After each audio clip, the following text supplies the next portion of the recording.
নমস্কার, ওম নমঃ শিবায়। অনেকদিন পর আমি আপনাদের সামনে এসেছি। আজকে আমি আপনাদের সামনে একটা গুরুত্বপূর্ণ টপিক নিয়ে আলোচনা করব, সেটা হচ্ছে শনির সাড়ে সাথী আর শনির ঢাইয়া। শনির সাড়ে সাথী আড়াই বছর করে 7.5 বছর চলে, আর শনির ঢাইয়া অনলি 2.5 বছর চলে।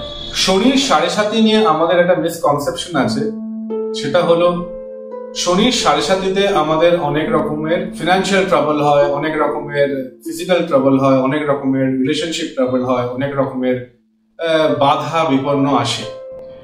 কিন্তু আমাদের একটা পজিটিভ জিনিস জানতে হবে যে শনির সাড়ে সাথী আমাদের কর্মঠ করে, শনির সাড়ে সাথী আমাদের পেশেন্স নিয়ে আসে, শনির সাড়ে সাথী আমাদের একাগ্রতা বোধ নিয়ে আসে। শনির সাড়ে সাথীতে আমরা যদি একটা কাজ সময় নিয়ে কনসেন্ট্রেশন নিয়ে করি, তাহলে সেই কাজটা সফল হয়।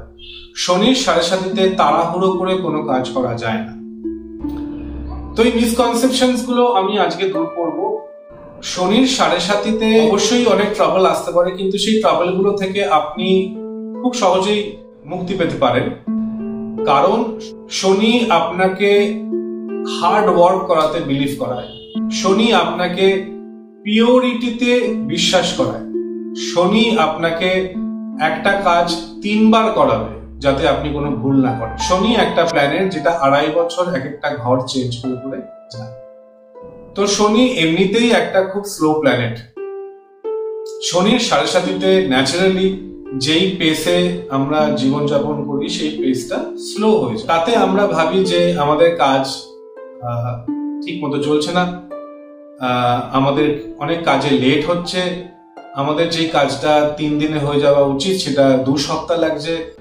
শনি অনেক রকমের টেস্ট আমাদের নেয় যে আমরা কতটা পেশেন্স থাকতে পারি। পেশেন্স না হলে শনির সাড়ে সাথী আমাদের ডিসঅ্যাডভান্টেজেস নিয়ে আসে। শনির সাড়ে সাথীতে শনি চায় যে আমরা রিসার্চ করে কাজ করি। রিসার্চ করে কাজ করলে আমাদের কাজের মধ্যে একটা পদ্ধতি থাকবে, একটা সিস্টেম থাকবে, আর প্রিন্সিপাল থাকবে।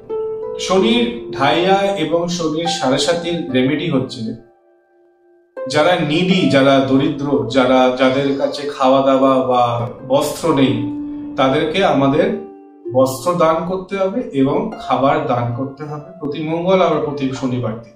কালো বস্ত্র দান করলে ভালো, বা নীল বস্ত্র দান করতে পারেন, বা না থাকলে যে কোনো বস্ত্র আপনি দান করতে পারেন।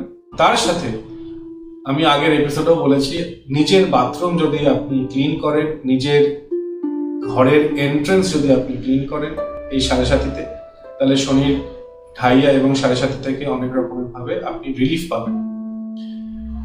আর তাছাড়া আপনাকে কাম অ্যান্ড কম্পোজ থাকতে হবে। রেমেডি হিসেবে আপনি যেগুলো বললাম সেগুলো আপনি করবেন। শনির মন্ত্র পাঠ করবেন, শনির গায়ত্রী মন্ত্র 108 বার করবেন, বা শনির বীজ মন্ত্র ওম প্রাং প্রিং প্রং সঃ শনিশ্চরায় নমো নমঃ, ওম শং শনিশ্চরায় নমো নমঃ, এটি 108 বার একটা মালা বা 4টে মালা বা 8টা মালা বা 11টা মালা আপনি জপ করতে পারেন। আস্তে আস্তে দেখবেন আপনার শনির সাড়ে সাথী থেকে আপনি রিলিফ পাচ্ছেন, আর আপনার সময়টা আস্তে আস্তে আস্তে আস্তে আস্তে ভালো হতে থাকছে। একেবারে ভালো হবে না, আস্তে আস্তে ভালো হবে। বার্থ চার্ট কনসালটেশনের জন্য আমাকে নিচের নাম্বারে যোগাযোগ করবেন। আর এরকম অনেক রকম প্ল্যানেটারি কনজাংশন এবং প্ল্যানেটারি প্লেসমেন্টের রেমেডি আর সলিউশন আমি আমার Facebook channel, Instagram channel, LinkedIn, টুইটারে দিয়ে থাকি প্রতি সপ্তাহে। চোখ রাখবেন। নমস্কার, ভালো থাকবেন। ওম নমঃ শিবায়।